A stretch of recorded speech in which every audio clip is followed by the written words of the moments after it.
kulankan aqoon isweydaarsiga ahaa ee looga hadlayay sidii loo horumarin lahaa wakaalada filimada Soomaaliyeed iyo faafreebka filimada oo soconayay muddo 2 maalin ah kaasi oo ay soo qaban qaabisay wasaaradda warfaafinta xukuumadda federaalka Soomaaliya ayaa la soo gabagabeeyay xiritaanka kulanka ayaa waxa ka soo qayb galay agaasimaha guud ee wasaaradda warfaafinta agaasimaha waaxda wakaalada filimada Soomaaliyeed agaasimaha waaxda wakaalada wararka Soomaaliyeed ee Soona abwaano mas'uuliyiin ka socotay xarumaha kaybalada ka shaqeeya filimada aqoon-yahano iyo marti sharaf kale inta kulanka uu socday ayaa waxa si weyn looga dooday muhiimadda wakaalada filimada Soomaaliyeed ay leedahay iyo doorka ay ka qaadan jirtay horumarinta filimada iyo faafreebkooda waxaana ka soo baxay qodobo muhiim ah ee ku aadan in la horumariyo wakaalada filimada iyo filimada in la sameeyo shuruuc iyo nidaam lagu difaacayo xuquuqda filimada qaar ka mid ah dadkii ka soo qayb galay ayaa ka hadlay fikradahooda ku aadan sida loo horumarin karo wakaalada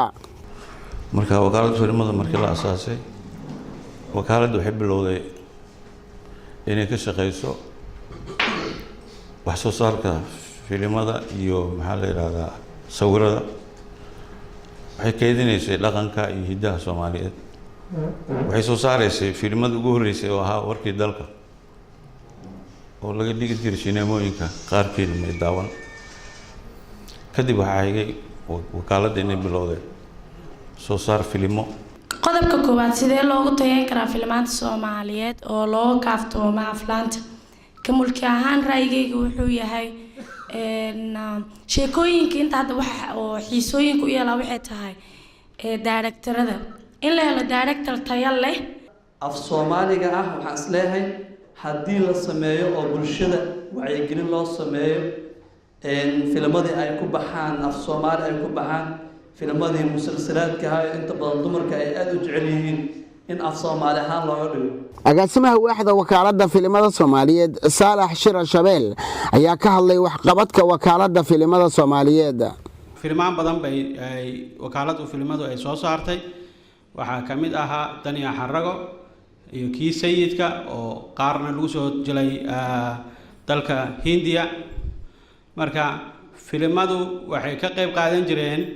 soo bandhigida horumarka dalka wacyigelinta madaldaalada saddexda qaybood